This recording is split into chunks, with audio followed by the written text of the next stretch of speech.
ഇന്നത്തെ ഈ video 10+2 board exam എഴുതുന്ന കുട്ടികൾക്ക് വേണ്ടിയിട്ടുള്ളതാണ്. ചില തിരക്കുകൾ ഉള്ളത് കൊണ്ടാണ് ഈ വീഡിയോ ഇച്ചിരി വൈകിപ്പോയത്. സത്യത്തിൽ ഞാൻ കുറച്ചുകൂടെ മുമ്പേ ചെയ്യേണ്ടിയിരുന്ന ഒരു വീഡിയോ ആയിരുന്നു ഇത്. അപ്പോൾ ഈ വീഡിയോ കാണുന്ന 10+2 വിദ്യാർത്ഥികൾ, നിങ്ങൾ ഏത് സിലബസും ആയിക്കൊള്ളട്ടെ, ഒരു പരീക്ഷയെ എങ്ങനെയാണ് അപ്രോച്ച് ചെയ്യേണ്ടത് എന്നാണ് ഇന്നത്തെ വീഡിയോയിലൂടെ ഞാൻ പറയാൻ ഉദ്ദേശിക്കുന്നത്. അപ്പം നമ്മുടെ കുട്ടികൾ വലിയ ഒരു സ്ട്രെസ്സിലൂടെയാണ് കടന്നുപോയിക്കൊണ്ടിരിക്കുന്നത്. അതായത് വീട്ടിൽ ചെന്ന പേരൻസിന്റെ പ്രഷർ, സ്കൂളിൽ ചെന്ന ടീച്ചേഴ്സിന്റെ പ്രഷർ, മൊത്തത്തിൽ നമ്മുടെ സ്റ്റുഡൻസ് പ്രഷർ കുക്കറിനകത്ത് അകപ്പെട്ട ഒരു അവസ്ഥയാണ്.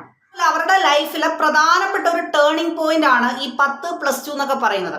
അപ്പൊ എങ്ങനെ ഒരു പരീക്ഷയെ സ്ട്രെസ് ഇല്ലാതെ ടെൻഷൻ ഫ്രീ ആയി പോയി എഴുതാം, എങ്ങനെ ഒരു പരീക്ഷ അപ്രോച്ച് ചെയ്യണം എന്നൊക്കെയാണ് ഇന്നത്തെ വീഡിയോയിൽ ഞാൻ ഇൻക്ലൂഡ് ചെയ്തേക്കുന്നത്.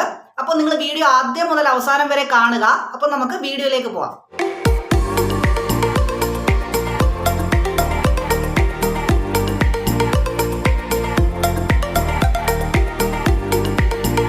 അപ്പോൾ എങ്ങനെയാണ് ഒരു എക്സാമിനെ അപ്രോച്ച് ചെയ്യേണ്ടത്?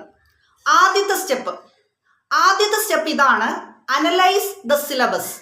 അതായത് നമ്മൾ പഠിക്കുന്ന സബ്ജക്റ്റ് എന്ത് തന്നെ ആയാലും അതിൽ എത്ര ചാപ്റ്റേഴ്സ് ഉണ്ട്, ഏതൊക്കെയാണ് ലെങ്തി ആയിട്ടുള്ള ചാപ്റ്റേഴ്സ്, ഏതൊക്കെയാണ് ചെറിയ ചാപ്റ്റേഴ്സ്, നമുക്ക് ഡിഫിക്കൽട്ട് ആയിട്ടുള്ള ചാപ്റ്റേഴ്സ് ഏതൊക്കെയാണ്, നമുക്ക് ഈസി ആയിട്ടുള്ള ചാപ്റ്റേഴ്സ് ഏതൊക്കെയാണ്, ഇതിനെപ്പറ്റി ഒരു വ്യക്തമായ ധാരണ നമുക്കുണ്ടായിരിക്കണം. അതുപോലെ തന്നെ നിങ്ങൾ പഠിക്കുന്ന ഓരോ യൂണിറ്റിൻ്റെയും മാർക്കിൻ്റെ വെയിറ്റേജ് എത്രയാണെന്ന് കൂടി നിങ്ങൾ മനസ്സിലാക്കി വെക്കുക. ഇനി രണ്ടാമത്തെ സ്റ്റെപ്പാണ് പ്രിപ്പയർ ദ ടൈം ടേബിൾ. അപ്പോൾ നിങ്ങൾ സിലബസ് അനലൈസ് ചെയ്തപ്പോൾ നിങ്ങൾക്ക് ആ സബ്ജക്റ്റിനെ കുറിച്ച് വ്യക്തമായിട്ടുള്ള ഒരു ഔട്ട്ലൈൻ കിട്ടിയിട്ടുണ്ട്. ഇനിയാണ് നിങ്ങൾ ടൈം ടേബിൾ സെറ്റ് ചെയ്യാൻ പോകുന്നത്. അപ്പോൾ ടൈം ടേബിൾ സെറ്റ് ചെയ്യുമ്പോൾ പ്രാക്ടിക്കലി പോസിബിൾ ആയിട്ടുള്ള ഒരു ടൈം ടേബിൾ സെറ്റ് ചെയ്യാം. അതായത് നിങ്ങളിപ്പോൾ ഒരു ദിവസം 3 ചാപ്റ്ററാണ് കവർ ചെയ്യാൻ ഉദ്ദേശിക്കുന്നത്. പക്ഷെ നിങ്ങൾക്ക് 1-2 ചാപ്റ്ററേ കവർ ചെയ്യാൻ പറ്റുന്നുള്ളൂ. അപ്പോൾ അത് പ്രാക്ടിക്കലി പോസിബിൾ അല്ല. നിങ്ങൾക്ക് പ്രാക്ടിക്കലി പോസിബിൾ ആവുന്ന രീതിയിൽ വേണം നിങ്ങൾ ടൈം ടേബിൾ സെറ്റ് ചെയ്യാൻ. അതുപോലെ തന്നെ ടൈം ടേബിൾ സെറ്റ് ചെയ്യുമ്പോൾ നിങ്ങൾക്ക് ഡിഫിക്കൽട്ടായിട്ട് തോന്നുന്ന പോർഷൻസിന് നിങ്ങൾ കൂടുതൽ സമയം അലോക്കേറ്റ് ചെയ്യാം. ഇനി സിമ്പിളായിട്ട് നിങ്ങൾക്ക് പഠിച്ചു പോകാൻ പറ്റുന്ന ഏരിയാസ് ഉണ്ടെങ്കിൽ അതിന് സമയം കുറച്ച് മതി. അപ്പോൾ ആ രീതിയിൽ നിങ്ങൾ ടൈംസ് അഡ്ജസ്റ്റ് ചെയ്യാം. അതുപോലെ തന്നെ ടൈം ടേബിൾ സെറ്റ് ചെയ്യുമ്പോൾ നമ്മൾ ശ്രദ്ധിക്കേണ്ട മറ്റൊരു കാര്യമാണ്, റിവിഷന് വേണ്ടി നമ്മൾ പ്രോപ്പറായിട്ടൊരു സമയം അലോക്കേറ്റ് ചെയ്യാം.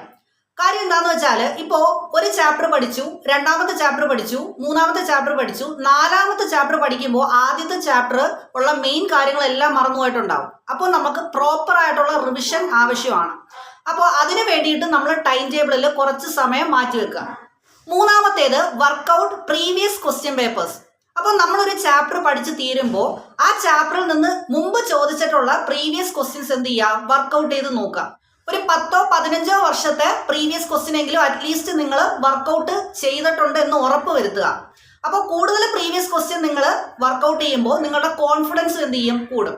അടുത്ത പോയിന്റ് ആണ് collect the required study materials. അതായത് എക്സാം തുടങ്ങുന്നതിന് 1 മാസം മുമ്പെങ്കിലും നമുക്ക് ആവശ്യമായിട്ടുള്ള എല്ലാ സ്റ്റഡി മെറ്റീരിയലും കളക്ട് ചെയ്ത് വെക്കുക.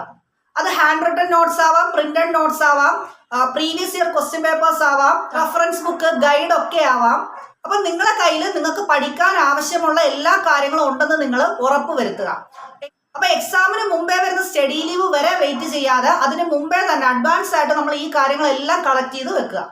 അടുത്ത ടിപ്പാണ് സ്റ്റാർട്ട് വിത്ത് സിമ്പിൾ ക്വസ്റ്റ്യൻസ്. ഇപ്പൊ മാത്സ് പോലുള്ള സബ്ജക്റ്റ് ഒക്കെ നമ്മൾ പഠിക്കുമ്പോൾ ഇപ്പൊ ഒരു ചാപ്റ്റർ നമ്മൾ പഠിച്ചു തുടങ്ങുവാണ്. അപ്പൊ ഏറ്റവും സിമ്പിൾ ആയിട്ടുള്ള ചോദ്യങ്ങളിൽ നിന്ന് തുടങ്ങുക, എന്നിട്ട് നമ്മൾ ഡിഫിക്കൽട്ടി ലെവൽ കൂട്ടി പോവുക. കാരണം സിമ്പിൾ ആയിട്ടുള്ള ക്വസ്റ്റ്യൻ നമ്മൾ സോൾവ് ചെയ്യുമ്പോൾ നമ്മളെ കോൺഫിഡൻസ് ഒന്നും കൂടെ ഒന്ന് കൂടും. അടുത്ത പോയിന്റ് ആണ് പ്രിപ്പയർ ഷോർട്ട് നോട്ട്സ്. അതായത് ഇപ്പൊ നമ്മൾ സോഷ്യൽ സയൻസ് ഒക്കെ പോലെ ഒരു സബ്ജക്റ്റ് പഠിക്കുമ്പോൾ വളരെ കുറഞ്ഞ സമയം കൊണ്ട് വലിയ ഒരു ടോപ്പിക് റിവൈസ് ചെയ്യാൻ പറ്റുന്ന ഏറ്റവും എഫക്റ്റീവ് ആയിട്ടുള്ള ഒരു ടെക്നിക്കാണ് ഈ ഷോർട്ട് നോട്ട് ഉണ്ടാക്കി പഠിക്കുന്നത്. അതായത് വലിയ ഒരു ടോപ്പിക് നമ്മൾ എടുക്കുക, അതിന്റെ ഇമ്പോർട്ടൻറ്റ് പോയിന്റ്സ് ഏതാണെന്ന് നമ്മൾ മനസ്സിലാക്കുക, അതിൻ്റെ ഒരു ഷോർട്ട് നോട്ട് നമ്മൾ ഉണ്ടാക്കുക, എന്നിട്ട് ഈ കീ പോയിന്റ്സ് കണക്ട് ചെയ്ത് വലിയ ഒരു ആൻസർ ആക്കി എഴുതാൻ പറ്റുമോ എന്ന് നോക്കുക. എന്നിട്ട് ഈ കീ പോയിന്റ്സ് എല്ലാം നമുക്ക് ഓർത്തെടുക്കാൻ പറ്റുന്നോ എന്ന് നോക്കുക. ഇത് കണക്ട് ചെയ്താണ് നമ്മൾ വലിയ ആൻസർ ആക്കി എഴുതുന്നത്. അപ്പോൾ ഈ ഒരു മെത്തേഡ് വളരെ എഫക്റ്റീവാണ്. Attend mock test. അതായത് നിങ്ങളൊരു പരീക്ഷാ ഹാളിൽ നിന്ന് എങ്ങനെയാണോ എക്സാം എഴുതുന്നത് അതേ രീതിയിൽ നിങ്ങൾ വീട്ടിൽ ഇരുന്ന് പരീക്ഷ എഴുതുക. നിങ്ങൾ ഫിക്സഡ് ആയിട്ടൊരു സമയം കൊടുക്കുക, എന്നിട്ട് എക്സാം എഴുതുക. അത് നമ്മുടെ കോൺഫിഡൻസ് ബൂസ്റ്റ് ചെയ്യുന്ന ഒരു കാര്യമാണ്. അടുത്ത ടിപ്പാണ് പ്രൊവൈഡ് ബ്രേക്സ്.